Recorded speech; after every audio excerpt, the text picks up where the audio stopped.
And now we're going to hear from another newcomer from District 33, and Rip Ryness. Rip, sir, you have 1 minute for your opening statement.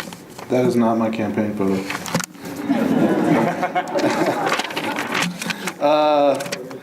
First, I'd like to thank Dale and the Family Heritage Alliance for hosting this event tonight and for inviting me. My name is Rip Ryness, and my wife Elena and I have 2 young children. I'm a software engineer by trade and own a software company called Razor Systems. I've always enjoyed following politics, and over the last several years, I've taken a more active role in the process. I am by nature an optimist, but recently that optimism has waned because of some troubling developments in our country.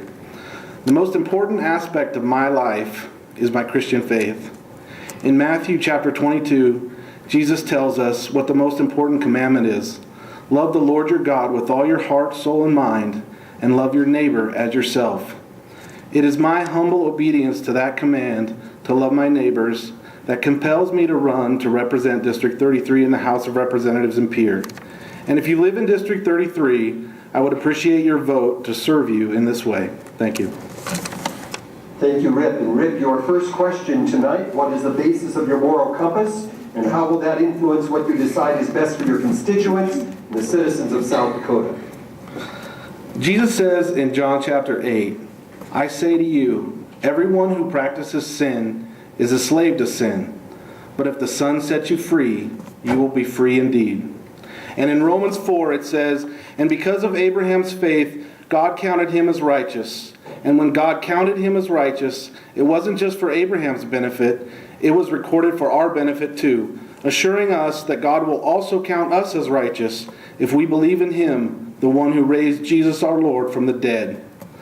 My morality rests only on my faith in God and his sanctifying work in my life. Hudson Taylor said it well when he said, I am no longer anxious about anything. As I realize that he is able to carry out his will for me, it does not matter where he places me or how. That is for him to consider, not me. For in the easiest positions, he will give me grace, and in the most difficult ones, his grace is sufficient. Thank you, Rip. Rip, your question tonight. During the 2014 legislative session, there were numerous bills brought forth dealing with our Second Amendment, gun rights, that were all defeated. Where do you stand on the Second Amendment, and if elected, would you consider supporting some reasonable strengthening of our South Dakota gun laws, and if so, how would you effectively help the passage of such bills? Gun control laws only restrict access to responsible gun ownership. Criminals will still be able to acquire firearms, even with an increase in such laws. I do not support any proposed gun control laws which would limit the right of gun ownerships by responsible, law-abiding citizens in South Dakota. I think of the story of a few years ago when a crazed gunman entered New Life Church in Colorado Springs and started shooting. Thankfully, Gina Psalm was carrying her gun that day and was able to take him out before he could kill anyone inside of the church. And how differently it could have turned out in Aurora, Colorado, when 14 innocent people were gunned down by James Holmes, who likely targeted that theater because of its policy to ban guns. Politicians often give lip service to the Second Amendment, but then vote to restrict gun ownership.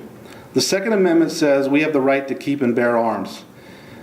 If you have the right to own a gun, you should have the right to carry a gun to protect yourself and your fellow citizens from crazed individuals and criminals.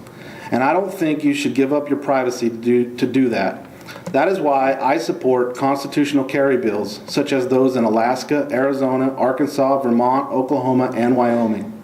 I also support proposals like the Firearm Protections Bill introduced this year by my friend Representative Chip Campbell that would have protected South Dakotans against the ever-increasing intrusion of the federal government on our Second Amendment rights. Responsible gun ownership is built into the foundation of our country. In Pierre, I will fight against those that would place unnecessary limits or try to take that right away. Thank you. Would you join me in thanking Rip